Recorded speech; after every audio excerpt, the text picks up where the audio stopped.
Hello and good day to everyone. In this video, we would like to introduce our product, Cachew, a crispy snack that's based on cashew nuts that combines rich flavor and healthy ingredients. First and foremost, what is Cachew? Cachew is a crispy and savory snack produced from a special blend of tapioca flour, corn flour, and cashew nuts that satisfy both traditional and modern tastes. Cachew is shaped into crispy chips and lightly seasoned with turmeric, margarine, and salt. It has a natural nutty flavor, a golden hue, and a delightful crunch in every bite. The raw material used was selected based on their quality and usefulness. Tapioca flour add a crisp texture, corn flour add lightness, and cashew nuts give not only flavor but also nutritional value, including healthy fats and plant-based proteins. Margarine offers a subtle richness, while turmeric provides a warm color and mild earthy aroma. Cashew novelty is its ability to be enjoyable for non-nut enthusiasts by transforming cashew into a crispy savory snack that everyone can enjoy. Furthermore, cashew is gluten-free, making it an ideal alternative for individuals who want delectable snack without gluten while still getting all the benefit of cashew. With its traditional crazy fruit shape and delicious nutty flavor, Cachew shows a modern snack innovation delivering both deliciousness and uniqueness in one pack. Now, let's talk about what makes Cachew truly special. Its novelty. These crackers are completely gluten-free, so anyone with gluten allergies or sensitivities can enjoy them without worry. But what really makes Cachew stand out is that it is designated for people who don't usually like nuts. We've created a crunchy, savory snack where the cashew flavor is perfectly balanced, making it tasty and enjoyable even if nuts are not your favorite. Now, we move on to the novelty of the shape. We use the traditional crazy pot design, which is very rare in commercial snack products nowadays. This shape is special because it gives a crunchy texture and nostalgic look, but it is not commonly used since it usually requires hand-molded tools and more effort to produce. By using this shape, we bring back a traditional touch in a modern snack. For the flavor, we use cashew nuts as the main ingredient. Most crazy pot are flavored with curry powder and spices, giving them a spicy taste. Instead, our version offers a rich and nutty flavor from real cashew nuts, which makes the snack taste creamy, slightly sweet, and more premium. Cashew is also known as a high-quality ingredient that is popular among health-conscious consumers. This gives our product a modern twist while still keeping the traditional style. For the ingredients, we will need cashew nuts for 100 gram, corn flour and tapioca flour for 70 gram, water 30 gram, BBQ flavor for 8 gram, margarine for 7 gram, salt, turmeric powder and black pepper we need 1.5 gram. Step to make the cashew snack. First, step 1, gather and weigh all raw materials accordingly. Step 2, we need to roast the cashew nuts in a low-medium heat about 8 minutes until it releases an aroma to enhance the mild browning and flavor. And then we need to grind the roasted cashew in the blender until it becomes powdery to make it easier to bind in the mixture. Then we have to sieve the cashew powder with a fine mesh sieve to ensure particle uniformity. And then step 3, we mix the dry ingredients using stainless steel mixing bowl to get a consistent texture in place. We need to add margarine to improve the flakiness and mouthfeel after frying, which will enhance the crispiness. For step 4, we need to add water 30 gram gradually while manually kneading about 4 minutes to allow the starch granules to swell partially without over-softening the dough. And on step 5, we need to use a rolling pin to flatten the dough to 3 mm thickness on a flat surface. And then we shape with greasy pot mold or fork tines to ensure the even heat transfer during frying. For step 6, we need to use deep fry wok and measure the temperature of oil using cooking thermometer about 160 until 170 Celsius about 3 minutes or until it becomes a golden brown. Avoid burnt flavors. For step 7, we need to drain on absorbent paper to prevent the moisture condensation. Once the product are fully cooled, we need to store in a sealed plastic packaging for first packaging and then in a ziplock for secondary packaging to control moisture and to prolong the shelf life. Next, let's talk about one of the most important parts of our product, the ingredient and costing. So here you can see the full breakdown of all the raw materials we use, from cashew nuts to barbecue flavoring.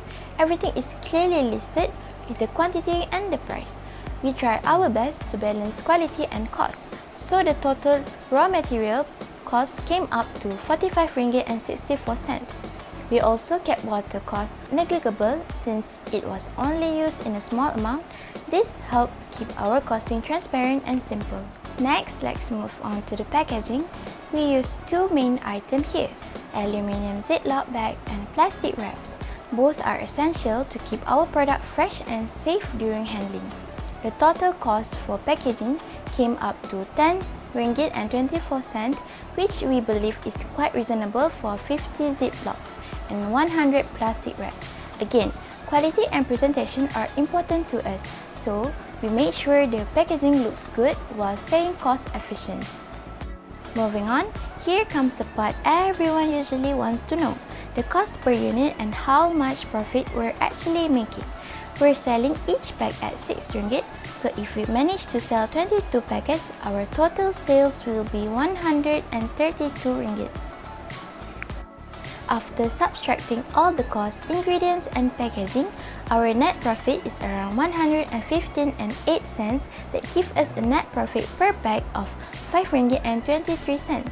This means our profit margin is 82.2%, which shows that the product is quite profitable. Of course, we hope to increase our scale in the future to bring the cost down even more while maintaining the same quality. Next is the packaging and commercialization part.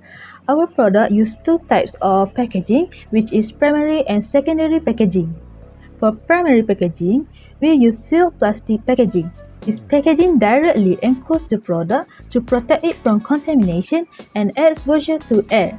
Then, for secondary packaging, we use an aluminum Ziploc stand pouch. It provides extra protection from light, moisture, oxygen, and odors. It also helps prevent damage to the primary packaging and can be resealed after opening, so it's convenient for consumers. On the packaging label, we include all the necessary information. At the front of the packaging label, we have included some information such as the product's name and flavor and energy content. We also add some important elements such as halal logos and Nestle logo, as well as some illustration to give consumers a visual idea of what our product looks like.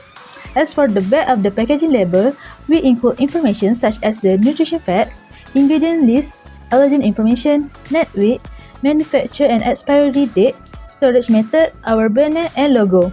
We also add important elements such as made in Malaysia, barcode and manufacturer's contact details. That's all for the packaging and commercialization of our product. Moving on, this slide presents the results of a sensory evaluation conducted on two different product formulations. Sensory testing is used to measure how much a product is liked based on human senses like taste, texture, color, and mouthfeel, which helps in improving product quality based on consumer preferences. In this study, we used the hedonic scales with two samples, and the results were analyzed using the PERT test to determine if there's any significant difference in preference between the two formulations. A total of 19 panelists were involved in this sensory test, and each of them evaluated both samples. Now, if we look at the pie chart on the right, it shows the percentage of panelists who preferred each formulation. 39.9% of panelists preferred formulation 1, made using wet flour. 60.1% preferred formulation 2, which contains a combination of tapioca flour and starch flour. This clearly indicates a higher preference for formulation 2. Next, let's look at the bar charts below. The top chart shows the panelists' average scores for formulation 1. It received moderate scores for taste, texture, and color, while chewiness and overall acceptability were slightly lower. The bottom chart shows formulation 2, which performed better overall, especially in crispiness and overall acceptability, suggesting stronger panelists' preference. After receiving all the scores, we used the PERT test to analyze whether the observed differences between these two formulations are statistically significant. This is a summary table for PERT test result that was conducted to compare the sensory attributes of two samples, including taste, texture, color, chewiness, crispiness, and overall acceptance. From the results, only the attribute crispiness shows a statistically significant difference with a p-value of 0.004, which is below 0.05.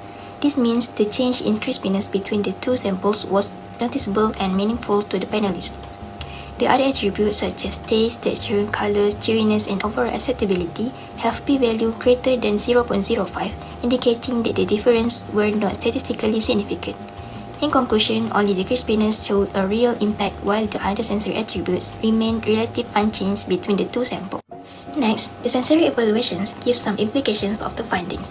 First, one product statistically more liked. The sensory test result shows that one product is significantly more preferred by consumers. This gives a clear direction which products performs better, helping team focus on the winning formula for future development or marketing. Second, guidance for product improvement. The evaluations also helps identify which specific sensory attributes, example taste, texture, or aroma, need improvement in the less preferred product. This allows for targeted changes to enhance overall consumer acceptance and satisfaction. In summary, sensory evaluations are important for making smart decisions in product development. They help confirm if a product meets consumer preference or if it needs improvement. This ensures the product taste, texture, or color same as consumers' expectation, which can lead to better success in the market.